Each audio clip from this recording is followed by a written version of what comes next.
Comentario bíblico de Matthew Henry. Resumen de la obra completa. Primera de Juan. Esta epístola es un discurso sobre los principios doctrinales y prácticos del cristianismo. La intención evidente es refutar las bases, los principios y las prácticas impías y erróneas y advertir contra ellas, especialmente contra las que rebajan la deidad de Cristo, y la realidad y el poder de sus padecimientos y muerte como sacrificio expiatorio, también contra lo que se afirma, que los creyentes no tienen que obedecer los mandamientos una vez salvados por gracia. Esta epístola también estimula a todos los que profesan conocer a Dios a que tengan comunión con Él, crean en Él, y que anden en santidad, no en pecado, demostrando que una profesión puramente externa es nada sin la evidencia de una vida y conducta santa. También ayuda a estimular y animar a los cristianos de verdad a tener comunión con Dios y el Señor Jesucristo, a la constancia en la fe verdadera y a la pureza de vida. Capítulo 1. Versículos 1 al 4. El apóstol dedica su epístola a los creyentes en general con testimonio evidente de Cristo para promover la felicidad y el gozo de ellos. Versículos 5 al 10. Se demuestra que es necesaria la vida de santidad para tener comunión con Dios. Versículos 1 al 4. El Dios esencial, la excelencia no creada que había sido desde el principio, desde la eternidad, igual con el Padre y que, finalmente, se manifestó con naturaleza humana para la salvación de los pecadores, es gran tema sobre el cual escribe el apóstol a sus hermanos. Los apóstoles le vieron durante algunos años, en los cuales presenciaron su sabiduría y santidad, sus milagros y su amor y misericordia, hasta que le vieron crucificado por los pecadores, y después resucitado de entre los muertos. Ellos le tocaron para tener plena prueba de su resurrección. Esta persona divina, el Verbo de vida, el Verbo de Dios se manifestó en naturaleza humana para ser autor y dador de la vida eterna a la humanidad por medio de la redención por su sangre y el poder de su Espíritu regenerador. Los apóstoles declaran lo que han visto y oído para que los creyentes compartieran sus bendiciones y ventajas eternas. Tenían libre acceso a Dios Padre. Tuvieron una feliz experiencia de la verdad en sus almas y mostraron su excelencia en sus vidas. Esta comunión de los creyentes con el Padre y el Hijo empieza y es sustentada por el poder del Espíritu Santo. Los beneficios que Cristo concede no son las mezquinas posesiones del mundo que causan envidia en los demás, sino el gozo y la felicidad de la comunión con Dios son absolutamente suficientes, de modo que cualquier cantidad de personas puede participar de ellos, y todos los autorizados para decir que en verdad su comunión es con el Padre, desearán guiar a otros a participar de la misma bienaventuranza. Versículos 5 al 10. Todos debiéramos recibir jubilosos un mensaje del Señor Jesús, el Verbo de vida, el Verbo eterno. El gran Dios debe ser representado a este mundo oscuro como luz pura y perfecta. Como esta es la naturaleza de Dios, sus doctrinas y preceptos deben ser tales. Como su perfecta felicidad no puede separarse de su perfecta santidad, así nuestra felicidad será proporcional a la santidad de nuestro ser. Andar en tinieblas es vivir y actuar contra la religión. Dios no mantiene comunión o relación celestial con las almas impías. No hay verdad en la confesión de ellas, su práctica muestra su necedad y falsedad. La vida eterna, el Hijo eterno, se vistió de carne y sangre, y murió para lavarnos de nuestros pecados en su sangre, y procura para nosotros las influencias sagradas por las cuales el pecado tiene que ser sometido más y más hasta que sea completamente acabado. Mientras se insiste en la necesidad de un andar santo, como efecto y prueba de conocer a Dios en Cristo Jesús, se advierte con igual cuidado en contra del error opuesto del orgullo de la justicia propia. Todos los que andan cerca de Dios, en santidad y justicia, están conscientes de que sus mejores días y sus mejores deberes están contaminados con el pecado. Dios ha dado testimonio de la pecaminosidad del mundo proveyendo un sacrificio eficaz y suficiente por el pecado, necesario en todas las épocas, y se muestra la pecaminosidad de los mismos creyentes al pedirles que confiesen continuamente sus pecados y recurran por fe a la sangre del sacrificio. Declarémonos culpables ante Dios, humillémonos y dispongámonos a conocer lo peor de nuestro caso. Confesemos honestamente todos nuestros pecados en su plena magnitud, confiando totalmente en su misericordia y verdad por medio de la justicia de Cristo, para un perdón libre y completo y por nuestra liberación del poder y la práctica del pecado. Capítulo 2. Versículos 1, 2. El apóstol se dirige a la expiación de Cristo para ayuda contra las debilidades pecaminosas. Versículos 3 al 11. Los efectos del conocimiento salvador para producir obediencia y amor a los hermanos. Versículos 12 al 14. Los cristianos son tratados como hijitos, jóvenes y padres. Versículos 15 al 23. Todos son advertidos en contra del amor a este mundo y contra el error. Versículos 24 al 29. Exhortación a permanecer firmes en la fe y la santidad. Versículos 1, 2. Tenemos un abogado para con el Padre, uno que ha prometido, y es plenamente capaz de defender a cada uno que solicite perdón y salvación en su nombre, dependiendo de que Él abogue por ellos. Él es Jesús, el Salvador, y Cristo, el Mesías, el ungido. Él solo es el justo, que recibió su naturaleza libre de pecado, y como fiador nuestro obedeció perfectamente la ley de Dios, y así cumplió toda justicia.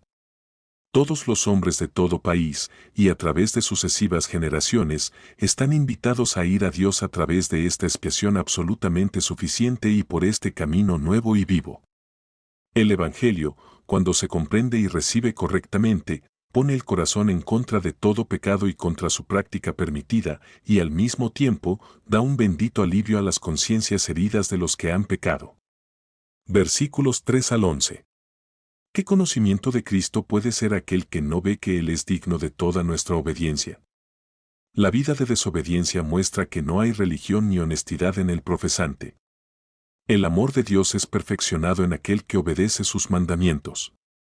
La gracia de Dios en él obtiene su marca verdadera y produce su efecto soberano tanto como puede ser en este mundo, y esta es la regeneración del hombre, aunque aquí nunca sea absolutamente perfecta. Sin embargo, esta observancia de los mandamientos de Cristo tiene santidad y excelencia, que, si fuesen universales, harían que la tierra se pareciera al cielo mismo. El mandamiento de amarse los unos a los otros ha tenido vigencia desde el comienzo del mundo, pero podría considerarse como mandamiento nuevo al darlo a los cristianos.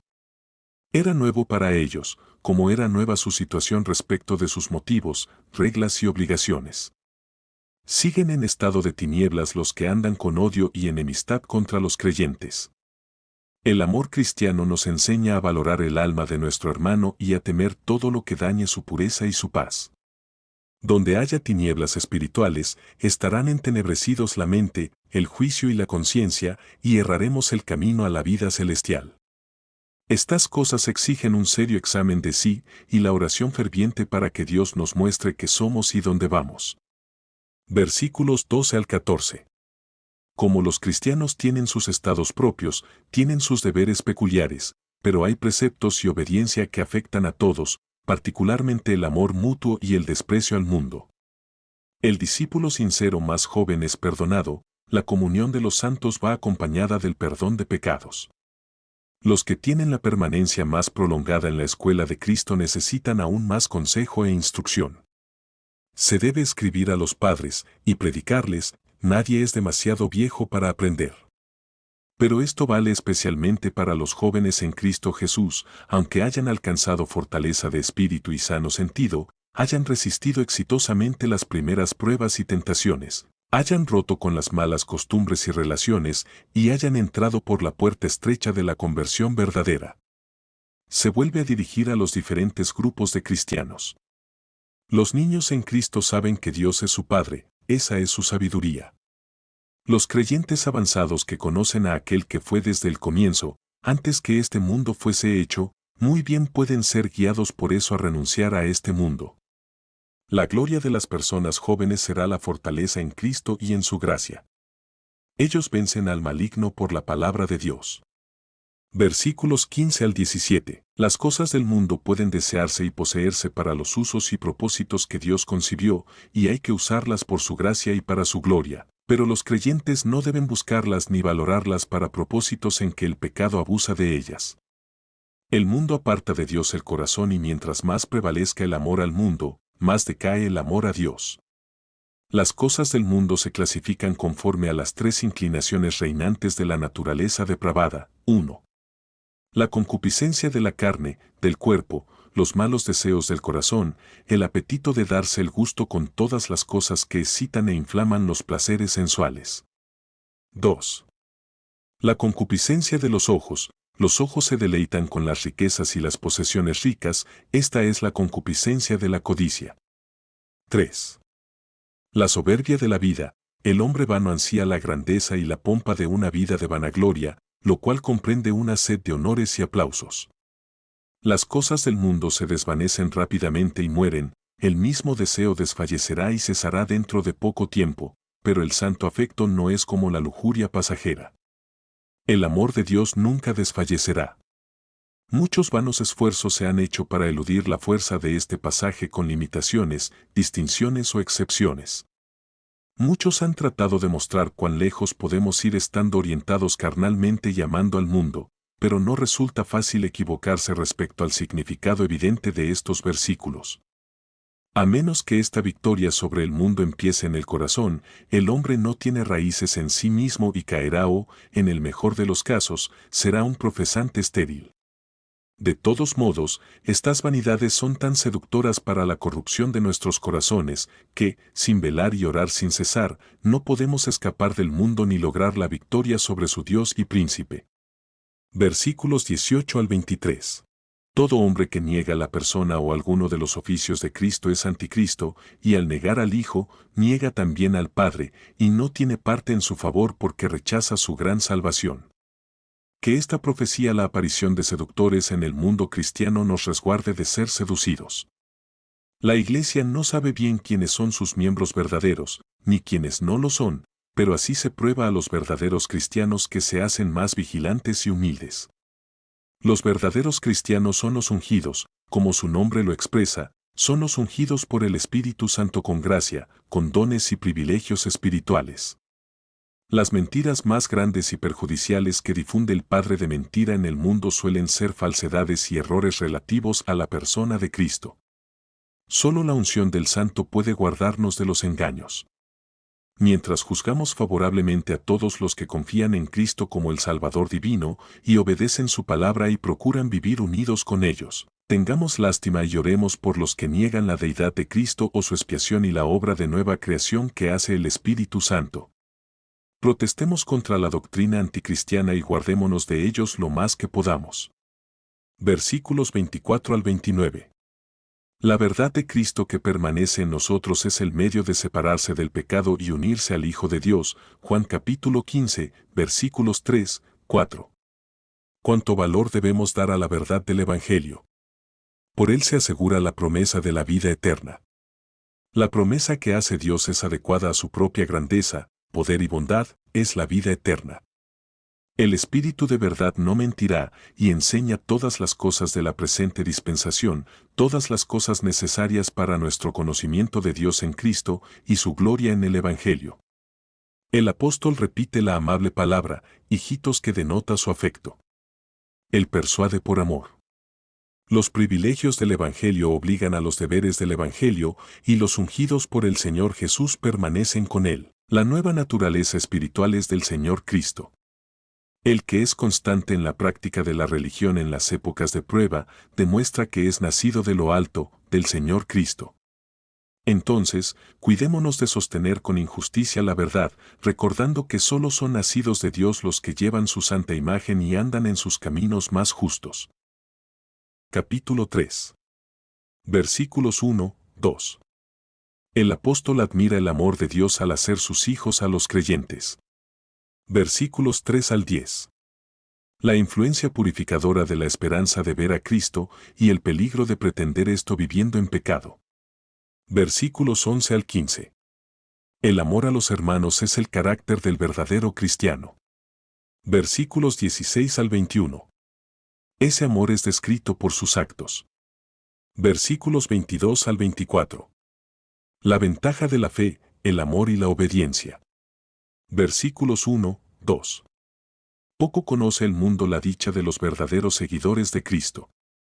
Poco piensa el mundo que estos pobres, humildes y despreciados son los favoritos de Dios y que habitarán en el cielo. Los seguidores de Cristo deben contentarse con las dificultades de aquí, puesto que están en tierra de extranjeros, donde su Señor fue tan maltratado antes que ellos. Los hijos de Dios deben andar por fe y vivir por esperanza. Bien pueden esperar con fe, esperanza y ferviente deseo la revelación del Señor Jesús. Los hijos de Dios serán conocidos y manifestados por su semejanza con su cabeza. Serán transformados a la misma imagen por verle a Él. Versículos 3 al 10. Los hijos de Dios saben que su Señor es de ojos muy puros que no permiten que nada impío e impuro habite en Él. La esperanza de los hipócritas, no la de los hijos de Dios, es la que permite la satisfacción de deseos y concupiscencias impuras. Seamos sus seguidores como hijos amados, mostrando así nuestro sentido de su indecible misericordia y expresemos esa mentalidad humilde, agradecida y obediente que nos corresponde. El pecado es rechazar la ley divina. En Él, esto es, en Cristo no hubo pecado. Él asumió todas las debilidades, pero sin pecado, que fueron consecuencias de la caída, esto es, todas esas debilidades de la mente o cuerpo que someten al hombre a los sufrimientos y lo exponen a la tentación. Pero Él no tuvo nuestra debilidad moral, nuestra tendencia al pecado. El que permanece en Cristo no practica habitualmente el pecado. Renunciar al pecado es la gran prueba de la unión espiritual con el Señor Cristo y de la permanencia en Él y en su conocimiento salvador. Cuidado con engañarse a uno mismo. El que hace justicia es justo y es seguidor de Cristo, demuestra interés por fe en su obediencia y sufrimientos. Pero el hombre no puede actuar como el diablo y ser, al mismo tiempo, un discípulo de Cristo Jesús. No sirvamos ni consintamos en aquello que el Hijo de Dios vino a destruir. Ser nacido de Dios es ser internamente renovado por el poder del Espíritu de Dios. La gracia renovadora es un principio permanente. La religión no es un arte, ni asunto de destreza o pericia, sino una nueva naturaleza. La persona regenerada no puede pecar como pecaba antes de nacer de Dios, ni como pecan otros que no son nacidos de nuevo. Existe esa luz en su mente que le muestra el mal y la malignidad del pecado. Existe esa inclinación en su corazón que le dispone a aborrecer y odiar el pecado. Existe el principio espiritual que se opone a los actos pecaminosos. Y existe el arrepentimiento cuando se comete el pecado. Pecar intencionalmente es algo contrario a él. Los hijos de Dios y los hijos del diablo tienen sus caracteres diferentes. La simiente de la serpiente es conocida por su descuido de la religión y por su odio a los cristianos verdaderos. Solo es justo ante Dios, como creyente justificado, el que es enseñado y dispuesto a la justicia por el Espíritu Santo. En esto se manifiestan los hijos de Dios y los hijos del diablo. Los profesantes del Evangelio deben tomar muy a pecho estas verdades y probarse a sí mismos por ellas. Versículos 11 al 15. Debemos amar al Señor Jesús, valorar su amor y por tanto, amar a todos nuestros hermanos en Cristo. Este amor es el fruto especial de nuestra fe y señal segura de que somos nacidos de nuevo. Pero nadie que conozca rectamente el corazón del hombre puede asombrarse ante el desprecio y enemistad de la gente impía contra los hijos de Dios. Sabemos que pasamos de muerte a vida, podemos saberlo por las pruebas de nuestra fe en Cristo, de las cuales una es el amor a los hermanos. No es el celo por un partido de la religión común, ni afecto por los que son de la misma denominación y sentimientos que nosotros. La vida de la gracia en el corazón de la persona regenerada es el comienzo y el primer principio de la vida de gloria de la cual están destituidos los que odian a sus hermanos en sus corazones. Versículos 16 al 21. He aquí la condescendencia, el milagro, el misterio del amor divino, que Dios redima a la Iglesia con su propia sangre. Seguramente amamos a los que Dios ha amado y amado a tal punto. El Espíritu Santo, dolido por el egoísmo, abandona al corazón egoísta sin consuelo, dejándolo lleno de tinieblas y terror. ¿Cómo se puede saber si un hombre tiene el sentido verdadero del amor de Cristo por los pecadores que perecen, o si el amor de Dios fue plantado en su corazón por el Espíritu Santo? Si el amor al mundo y por su bien supera a los sentimientos de compasión por el hermano que perece, cada ejemplo de este egoísmo debe debilitar las pruebas de la conversión del hombre, cuando es algo habitual y permitido, decide en su contra. Si la conciencia nos condena por pecado conocido, o por descuidar un deber conocido, Dios también. Por tanto, dejemos que la conciencia esté bien informada, sea escuchada y atendida con diligencia.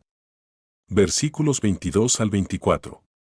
Cuando los creyentes tienen confianza en Dios, por medio del Espíritu de adopción, y por fe en el gran sumo sacerdote, pueden pedir lo que quieran de su Padre reconciliado. Lo recibirán si es bueno para ellos. Como desde el cielo se proclamó buena voluntad para con los hombres, así debe haber buena voluntad para con los hombres, en particular los hermanos, en los corazones de los que van a Dios y al cielo. El que así sigue a Cristo, habita en él como su arca, refugio y reposo, y en el Padre por medio de él. Esta unión entre Cristo y las almas de los creyentes es por el Espíritu que Él les ha dado. El hombre puede creer que Dios es bondadoso antes de conocerle, pero cuando la fe se posesiona de las promesas, pone a trabajar su razón. El Espíritu de Dios obra un cambio, en todos los cristianos verdaderos, cambia del poder de Satanás al poder de Dios. Considera, creyente, cómo cambia tu corazón. ¿No anhelas la paz con Dios? ¿No renunciarías a todo lo del mundo por ella? Ningún provecho, placer o preferencia te impedirá seguir a Cristo. Esta salvación está edificada sobre el testimonio divino, el Espíritu de Dios. Capítulo 4. Versículos 1 al 6. Los creyentes son advertidos en contra de atender a cualquiera que pretende tener el Espíritu. Versículos 7 al 21. El amor fraternal está vigente. Versículos 1 al 6.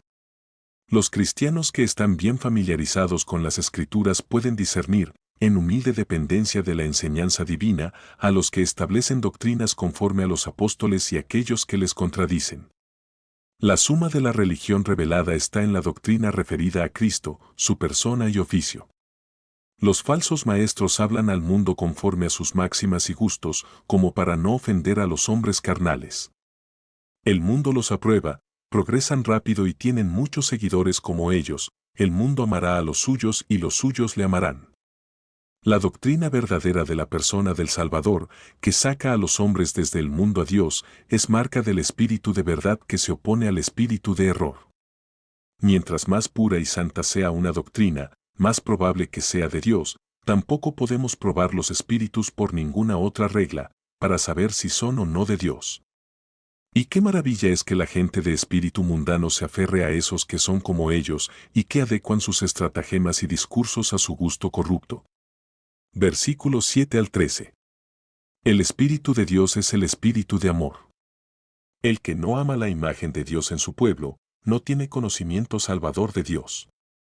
Pues ser bueno y dar felicidad es la naturaleza de Dios. La ley de Dios es amor, y todos serán perfectamente felices si todos la hubiesen obedecido. La provisión del Evangelio, para el perdón de pecado, y la salvación de los pecadores, consistente con la gloria y la justicia de Dios, demuestra que Dios es amor. El misterio y las tinieblas aún penden sobre muchas cosas. Dios se ha demostrado siendo amor para que no podamos dejar de alcanzar la felicidad eterna, a menos que sea por la incredulidad y la impenitencia. Aunque la justicia estricta nos condenara a la miseria desesperanzada por romper las leyes de nuestro Creador. Ninguna palabra ni pensamiento de nosotros puede hacer justicia al amor gratuito y asombroso del Santo Dios para con los pecadores, que no podrían beneficiarse de Él ni dañarle, a los que Él podría aplastar justicieramente en un momento, y a los que, siendo merecedores de su venganza, Él muestra el método por el cual fueron salvados aunque Él podía haber creado, por su palabra todopoderosa, otros mundos con seres más perfectos si lo hubiera considerado bien. ¿Investigamos todo el universo buscando al amor en sus despliegues más gloriosos? Se halla en la persona y la cruz de Cristo. ¿Existe el amor entre Dios y los pecadores? Aquí estaba el origen, no que nosotros amáramos a Dios sino que Él nos amó libremente. Su amor no podía estar concebido para ser infructuoso en nosotros, y cuando su fin y tema apropiado se ganen y produzcan, puede decirse que está perfeccionado. Así es perfeccionada la fe por sus obras. Así se manifestará que Dios habita en nosotros por su Espíritu que crea de nuevo. El cristiano que ama es el cristiano perfecto, póngalo en cualquier deber bueno y es perfecto para eso, es experto en eso. El amor aceita las ruedas de sus afectos y lo pone en eso que es útil para sus hermanos. El hombre que se ocupa de algo con mala voluntad, siempre lo hace mal. Que Dios habite en nosotros y nosotros en Él, eran palabras demasiado elevadas para que las usaran los mortales si Dios no las hubiera puesto delante de nosotros. Pero, ¿cómo puede saberse si el testimonio de esto procede del Espíritu Santo? Aquellos que están verdaderamente persuadidos de ser los hijos de Dios no pueden sino llamarlo Abba, Padre. Por amor a Él, odian el pecado y todo lo que no concuerde con su voluntad, y tienen el deseo sano de todo corazón de hacer su voluntad. Tal testimonio es el testimonio del Espíritu Santo. Versículos 14 al 21. El Padre envió al Hijo, Él deseó su venida a este mundo. El apóstol atestigua esto. Y cualquiera que confiese que Jesús es el Hijo de Dios, en ese habita Dios y ese en Dios. Esta confesión abarca la fe en el corazón como fundamento, reconoce con la boca la gloria de Dios y Cristo, y confiesa en la vida y conducta contra los halagos y ceños fruncidos del mundo.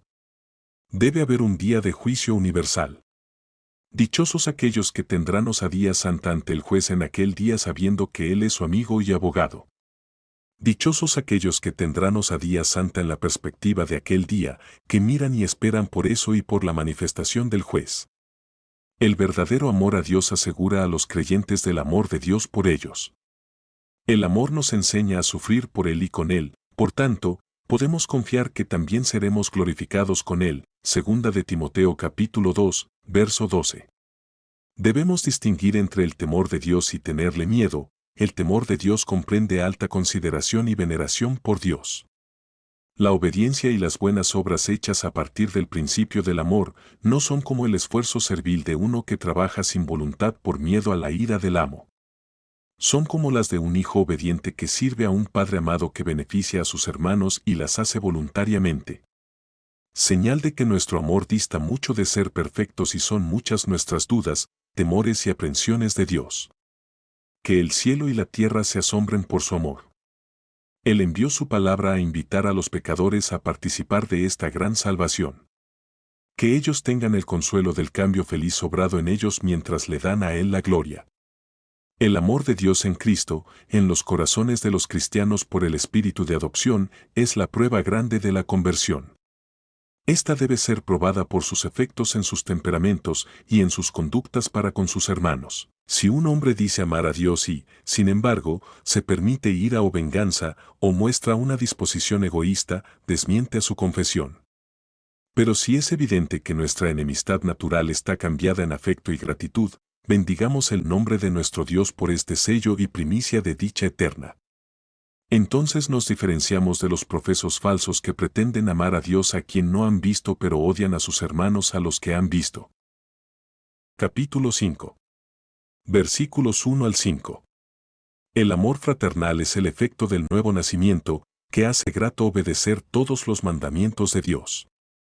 Versículos 6 al 8. Referencia a los testigos que concuerdan en probar que Jesús, el Hijo de Dios, es el Mesías verdadero. Versículos 9 al 12.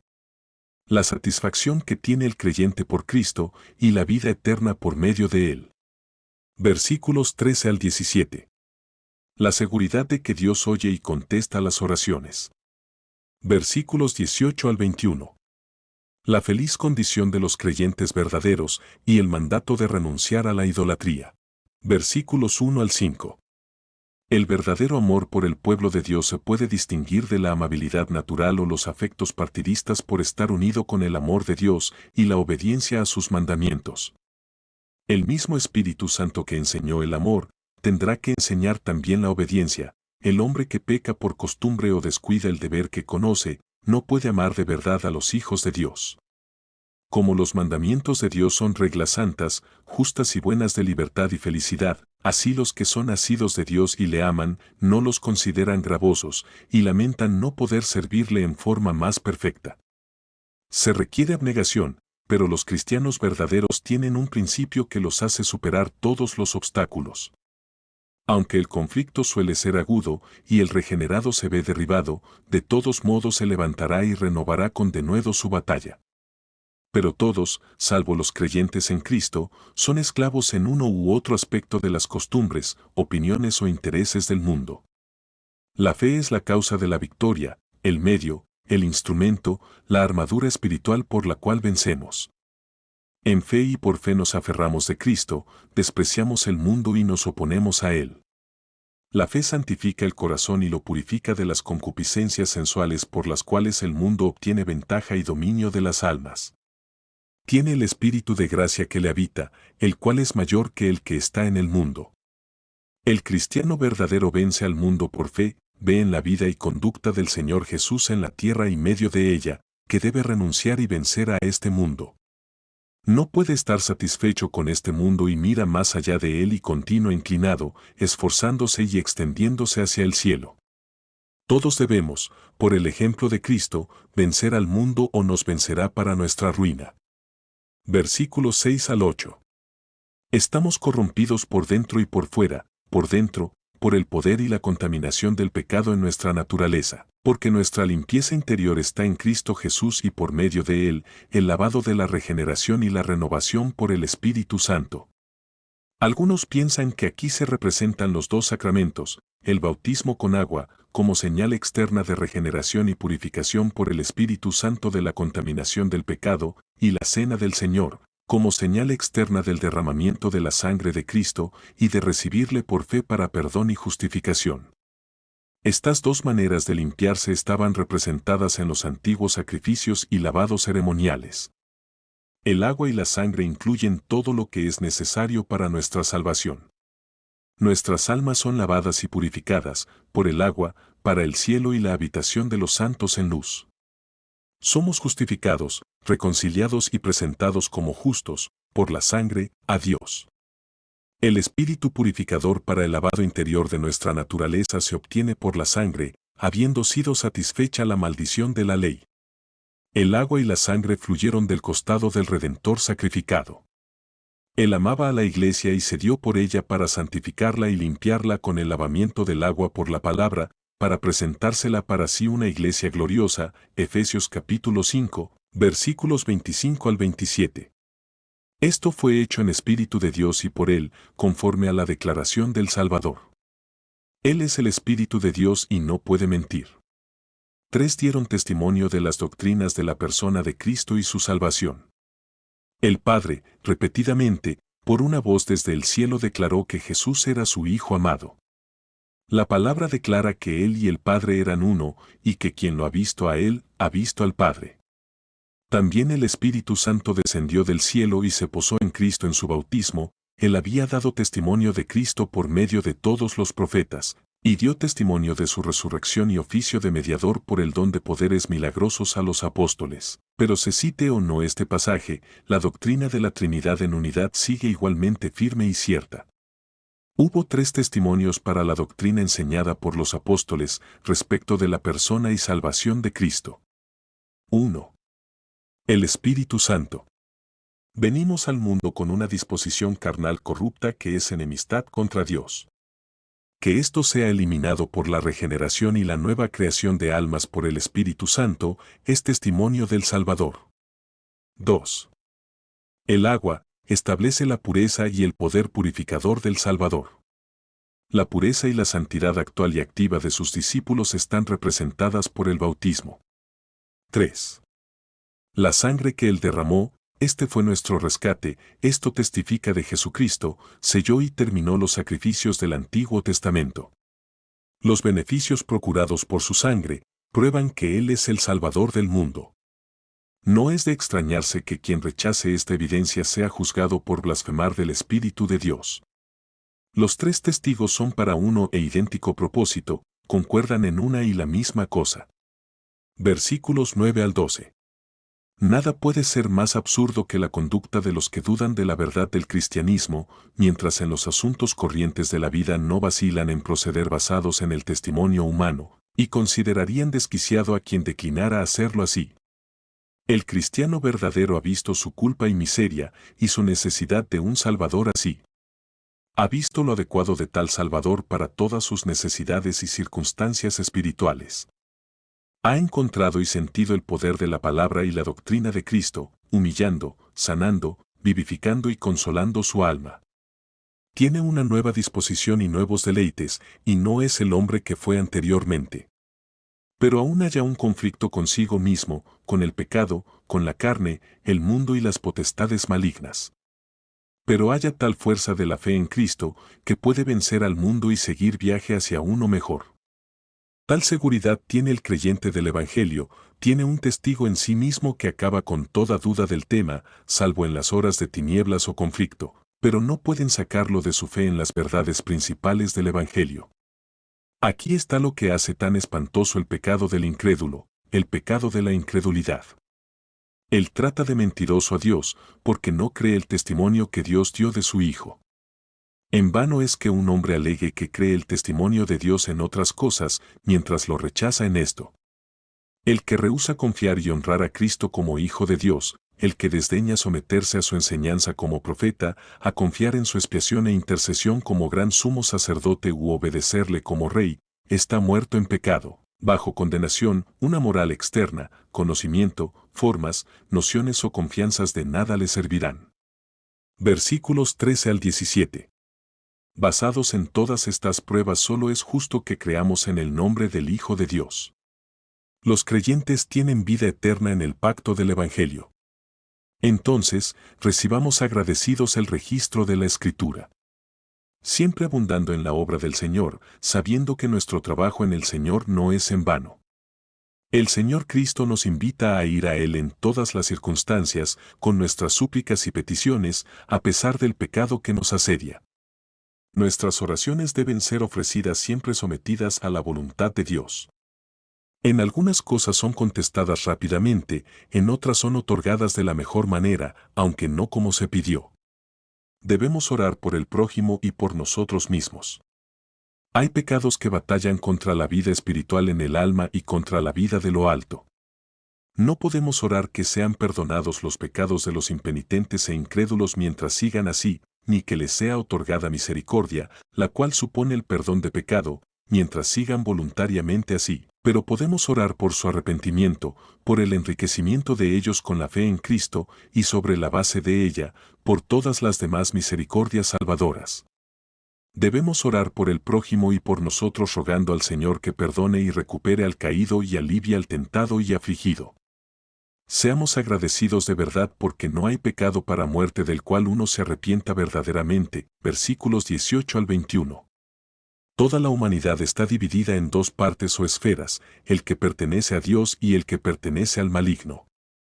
Los creyentes verdaderos pertenecen a Dios, son de Dios y vienen de Él, para Él y por Él, mientras el resto, de lejos la gran mayoría, está en el poder del maligno, hacen sus obras y apoyan su causa.